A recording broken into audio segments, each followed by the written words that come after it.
Olá, boa tarde. Em 2007, o país registrou quase 64 mil mortes por homicídio. 7 pessoas foram assassinadas por hora no ano passado. Esses números foram divulgados pelo Fórum Brasileiro de Segurança Pública. E você vai ver também no Jornal da Assembleia de hoje. CPI das organizações sociais ouve representantes de 2 hospitais de São Paulo. O diretor do Departamento de Polícia Judiciária de São Paulo fala aos deputados da Comissão de Segurança Pública sobre o atendimento à população nas delegacias de São Paulo. Jovens da Juventude Cívica visitam o Palácio 9 de Julho e conhecem a rotina de trabalho dos deputados.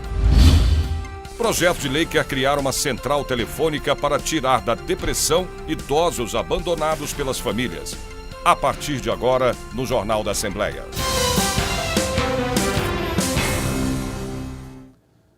A Assembleia Legislativa cedia um encontro para lembrar o Dia Nacional da Conscientização das Dislipidemias. O evento acontece no plenário Tiradentes, de onde fala agora ao vivo a repórter Priscila Silvério, que vai explicar para a gente o que é. Priscila, boa tarde para você. Boa tarde, Sérgio. Boa tarde a todos. Bom, de uma forma assim bem simples, é uma anomalia que influencia no colesterol. E esse fórum, ele vem para falar sobre isso, os desafios do colesterol no Brasil. O evento começou por volta das 10 horas da manhã e nós tivemos aqui, pesquisadores, especialistas, cientistas que falaram sobre as doenças cardiovasculares, que são as que mais matam no mundo. Por ano, essas doenças matam 17 milhões e meio de pessoas. No Brasil, a cada 40 segundos, uma pessoa morre por doenças relacionadas, então, ao colesterol alto. Ainda também se falou aqui sobre o colesterol alto genético, que não se conhece muito, mas que é muito preocupante, porque causa morte antes dos 40 anos de idade. Bom, o grupo também discutiu as políticas públicas para a detecção e o tratamento em toda a rede de saúde aqui do estado. A matéria completa você acompanha amanhã no Jornal da Assembleia. Sérgio. Obrigado aí pelas suas informações e pela explicação, Priscila? Obrigado, querido. A reunião da Comissão de Transportes e Comunicações, que aconteceria hoje aqui na Assembleia, foi remarcada para a semana que vem. E o repórter Jeremias Gomes tem agora as informações ao vivo. Jeremias, boa tarde para você. Boa tarde, Sérgio. Boa tarde a você que nos acompanha. Exatamente, para o próximo dia 22, próxima quarta-feira, às 11 da manhã, no auditório Teotônio Vilela. Essa reunião vai ouvir a exposição do diretor-geral da Artesp sobre o Plano Diretor de Transporte Coletivo Intermunicipal Rodoviário. Transporte de uma cidade a outra, um importante plano, vai contar com a presença do diretor da Artesp, diretor-geral, Giovanni Peng Filho, e também do diretor de Procedimento e Logística da Agência Reguladora de Transporte do Estado de São Paulo, a Artesp, o senhor Nelson Raposo de Melo Júnior. Portanto, na próxima quarta-feira, 11 da manhã, no auditório Teotônio Vilela. Sérgio. Jeremias, obrigado pelas suas informações. Bom, mesmo sem quórum suficiente, os deputados da CPI, que investiga irregularidades nos contratos das organizações sociais de saúde, ouviram 2 depoimentos do superintendente da Santa Casa de Birigui e também do presidente da Cruzada Bandeirante São Camilo. A reportagem é da Silvia Garcia. Antônio Carlos de Oliveira foi o primeiro a ser ouvido. O superintendente da Organização Social de Saúde Santa Casa de Birigui falou rapidamente. Em relato aos deputados, ele contou que, além de trabalhar na Santa Casa de Birigui, administra a Santa Casa de Misericórdia de Pacaembu, 150 quilômetros de distância. Nós fomos convidados pelo seu Wilson para participar da diretoria da Santa Casa de Pacaembu, para ajudar a levantar. Na segunda oitiva do dia, a CPI recebeu o presidente da Cruzada Bandeirante São Camilo, Dr. Antônio Mendes de Freitas. A OS é responsável por administrar 11 unidades de saúde entre hospitais e AMES no estado. Questionado sobre quarteirizações, ele respondeu: No nosso entendimento, conforme a legislação, nós não quarteirizamos porque nós não somos terceirizados da Secretaria, nós somos parceiros da Secretaria. E o nosso orçamento para pessoal CLT fica em torno de 50%, mais 20, 25% de PJ. Ele também contou que, apesar de receber 355 milhões de reais por ano, a organização social não tem lucro. Segundo o presidente da Cruzada Bandeirante São Camilo, a sobra de dinheiro é devolvida à Secretaria Estadual de Saúde. Zero de lucro. Zero. Todo o resultado, ele volta para a secretaria ou ele compõe o orçamento do ano seguinte. O que o senhor esperava dessa CPI aqui? Como é que foi? Então, eu adorei participar, até porque nós, da Cruzada Bandeirante São Camilo, temos maior interesse em que o dinheiro público ele seja destinado aos fins a que ele se propõe. Que não haja nenhum desvio, mas que aplique-se, no caso aqui, para a saúde. Aprovados no concurso do Ministério Público de São Paulo participaram de uma audiência pública aqui na Assembleia Legislativa. Eles reclamam que não foram chamados para assumir os cargos. Além disso, querem a ampliação de vagas, como previsto no projeto de lei de autoria do Procurador-Geral de Justiça do Estado. O projeto de lei está em destaque na mesa de discussões. É o 788 de 2017. Ele prevê a criação de 250 cargos de oficial de promotoria, 40 cargos de analista de promotoria 2 e 30 cargos de analista de promotoria 1. Carolina acompanha todos os passos para aprovação do PL. Ele foi primeiro enviado pelo Procurador-Geral de Justiça em agosto de 2017 aqui para a Assembleia. Já passou pelas comissões de Constituição e Justiça e Redação e pela Comissão de Planejamento e Finanças. Foi aprovado. Tramitou em regime de urgência, portanto ele se encontra já pronto para a ordem do dia, pronto para ser votado desde novembro de 2017. A espera, segundo Marcelo, é mais difícil do que os meses de estudo antes da prova. Ele conta que abriu mão de muitas coisas, sonhando com a nomeação que nunca chega. Passar numa prova de concurso, só quem passou por ela sabe. Não é fácil.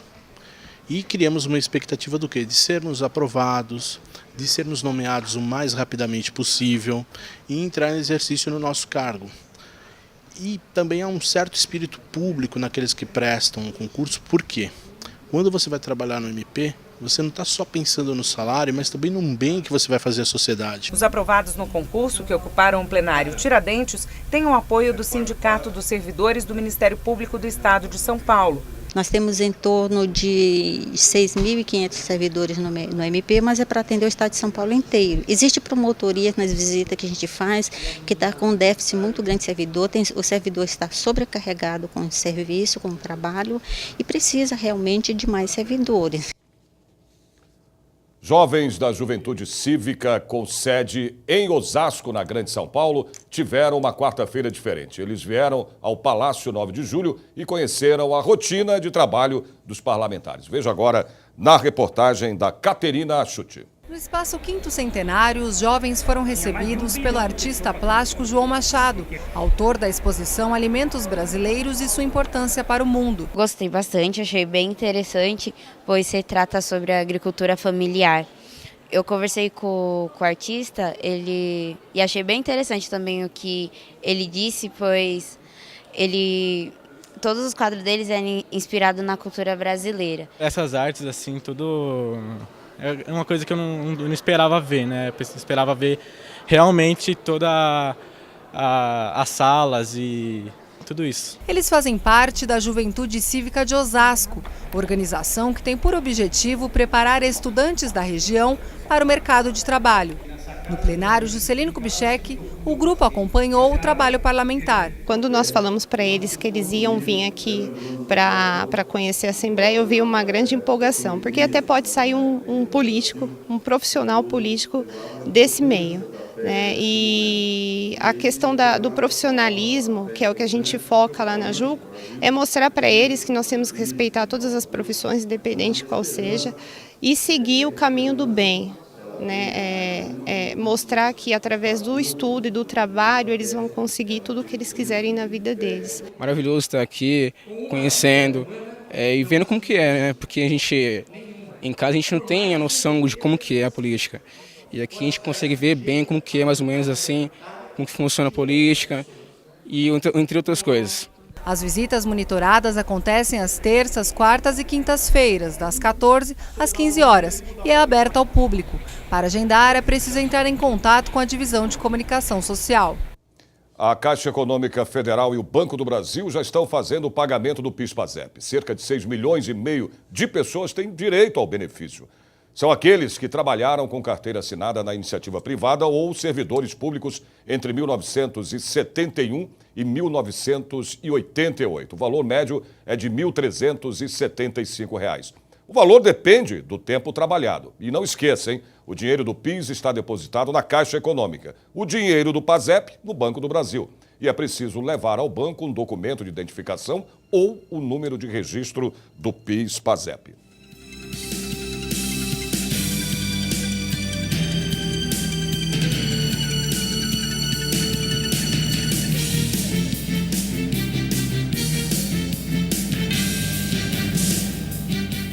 Diretor do Departamento de Polícia Judiciária de São Paulo fala aos deputados da Comissão de Segurança Pública sobre o atendimento à população nas delegacias de São Paulo. Voltamos em 2 minutinhos. Até já.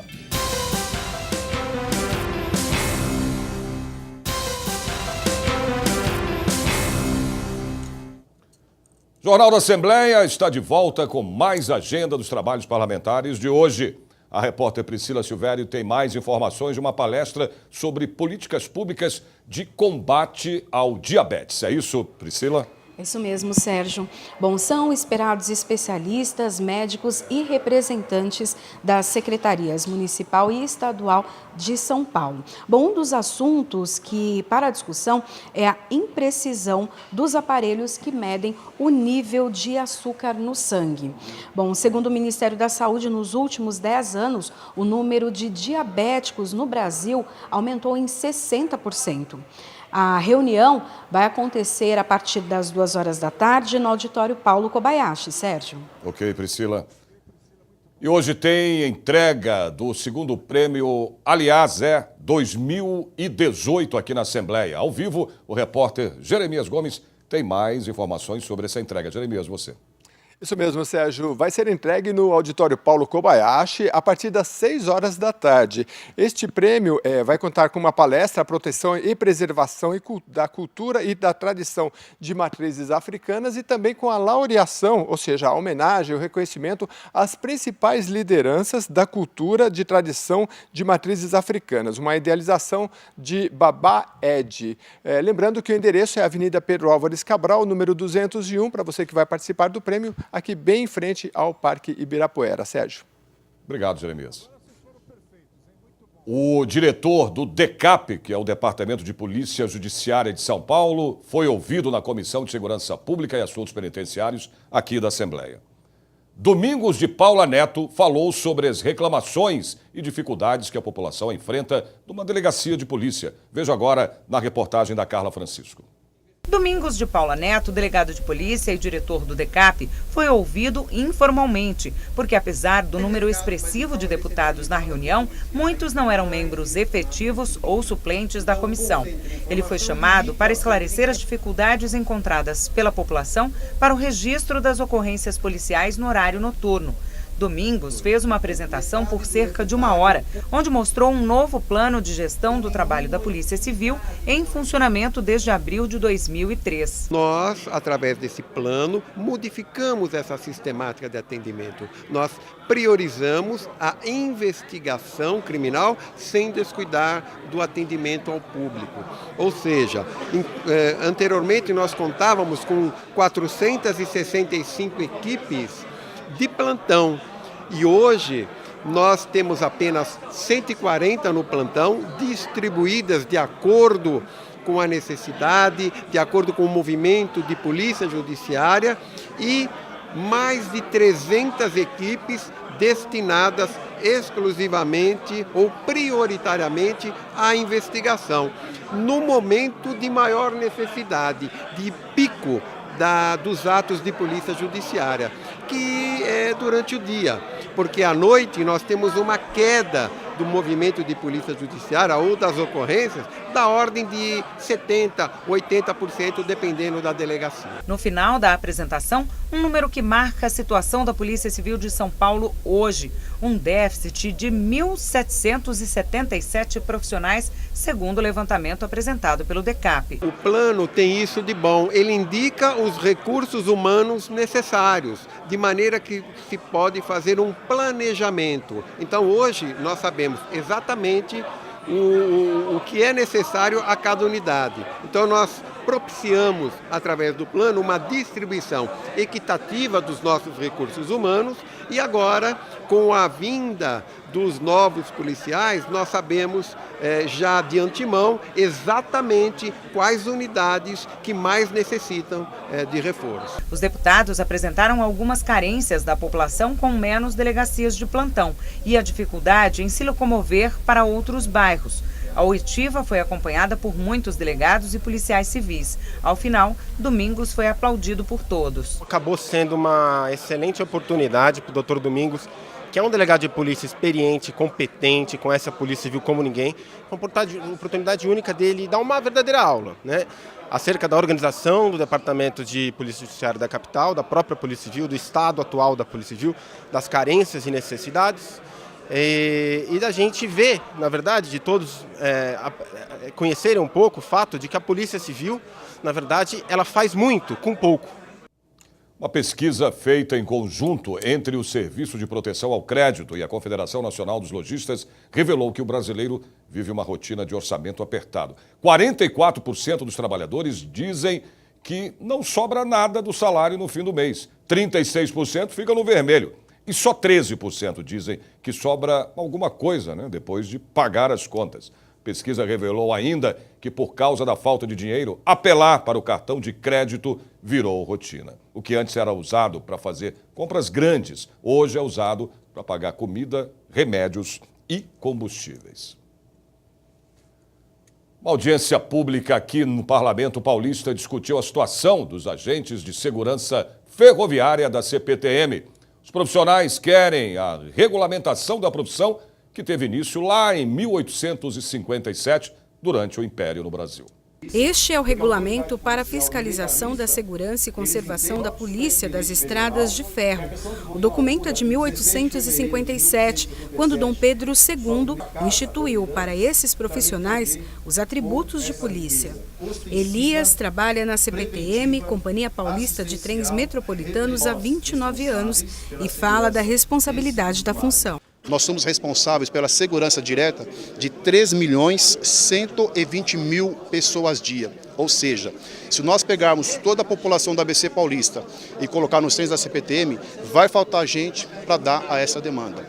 Nós sabemos que é uma população carente, que necessita da nossa atuação profissional.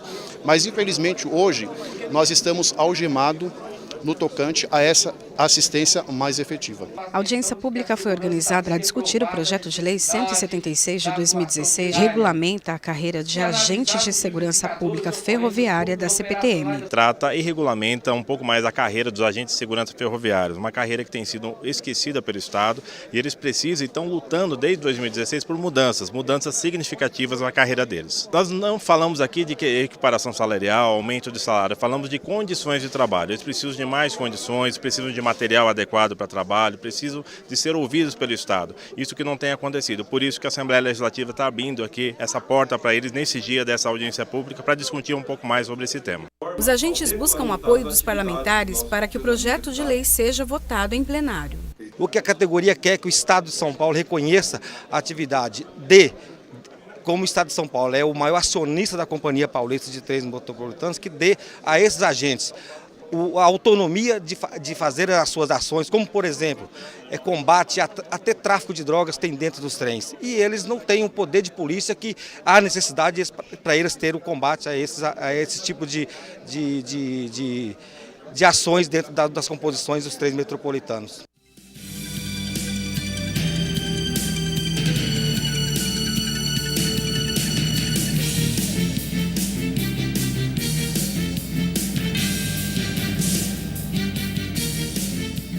Projeto de lei quer criar uma central telefônica para tirar da depressão idosos abandonados pelas famílias. Nós voltamos em 2 minutinhos.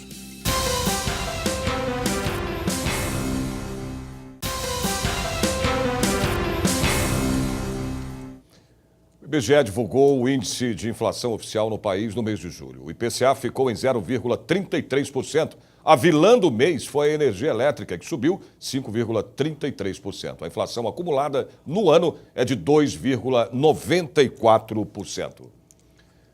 Professores e alunos de várias escolas de São Paulo estiveram aqui na Assembleia Legislativa para participar de uma audiência pública. Eles debateram a proposta do governo que prevê a privatização de alguns serviços na rede estadual de ensino.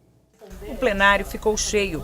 Todos aqui são terminantemente contra a proposta do governo do estado de São Paulo, que surgiu no final do ano passado, com o objetivo de contratar uma empresa que reduziria a reprovação dos alunos em 7%. O principal motivo é que o professor não vai ter a liberdade que ele tem de trabalhar na escola, né? Quer dizer, você faz um concurso, você trabalha, você se esforça e depois você vai ser capaz de uma empresa. O Estado terceiriza a empresa e você vai ser capaz da empresa. Fernando é professor na Universidade Federal do ABC. Ele questiona a constitucionalidade da iniciativa. O Estado transfere para um terceiro privado, a decisão de prestar serviço aqui e não prestar serviço ali. Isso é uma coisa completamente ilegal, inconstitucional, porque, na verdade, isso interfere em questões de direito fundamental, né? Por este mesmo motivo, uma moção contrária já foi elaborada. Um tipo de interferência de gestão privada nas escolas públicas. As pessoas, o governo tem dito que não é privatização, mas não é. Não é claro, não fica claro que é uma privatização. Não é mesmo, é um tipo diferenciado de relação com o setor privado, mas que promove ao final uma transferência. Lisete defende que a educação é um direito básico e de todos. De fato, se estabelece um grupo de escolas no qual serão investidos muito médio esforços, dinheiros, equipamentos e melhorias em geral. E na outra, 90 escolas pré-determinados, você vai estabelecer que nenhuma melhoria vai ser feita. A mais nova moda, digamos assim, esse contrato de impacto social, que na nossa avaliação é mais do mesmo, né? E os resultados já são esperados, ou seja, resultados ainda bastante insuficientes diante das nossas necessidades de intervenção na rede pública. Os ministros do Supremo Tribunal Federal decidiram incluir uma proposta de aumento dos próprios salários no orçamento do ano que vem. O reajuste previsto é de 16,38%. Bom, isso elevaria os salários atuais de R$ 33.700 para R$ 39.000. Para começar a valer, o orçamento do STF tem de ser aprovado antes pelo Congresso Nacional e sancionado pelo presidente da República. Hoje o Brasil tem mais de 30 milhões de idosos e daqui a 30 anos vai ter mais de 66 milhões de pessoas com mais de 60 anos.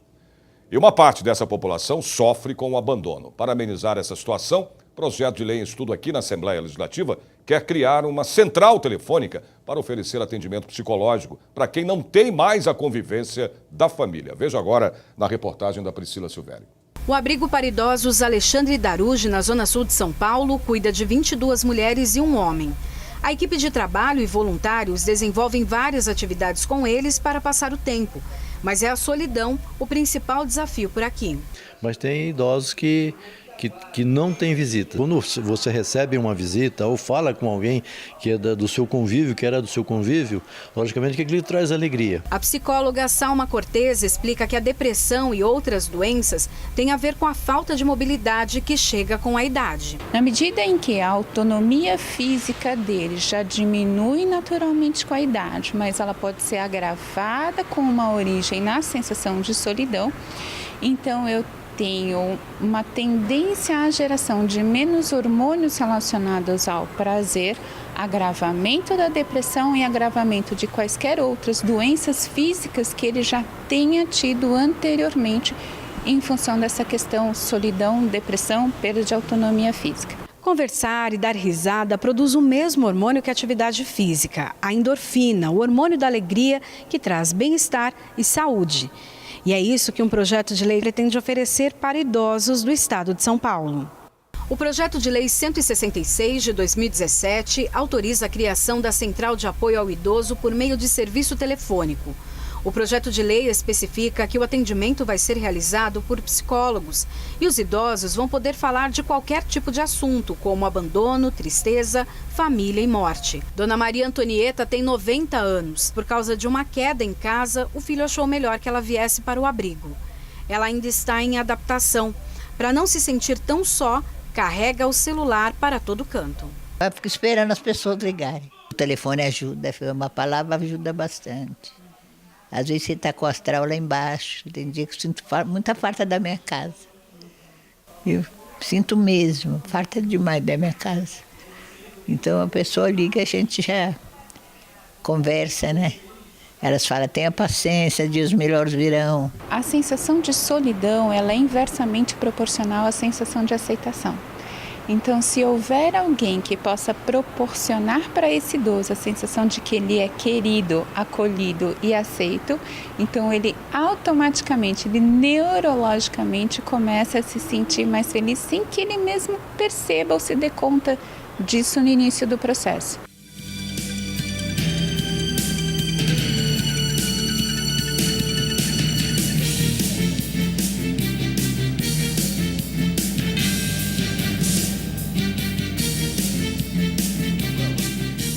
O Jornal da Assembleia desta quinta-feira termina aqui. Lembrando a você que a partir das 2h30 da tarde a TV Alesp transmite ao vivo a sessão plenária. Você pode acompanhar pelo YouTube e através do nosso site, que é o al.sp.gov.br. A gente se vê de novo amanhã, a partir do meio-dia. Ótima tarde para você.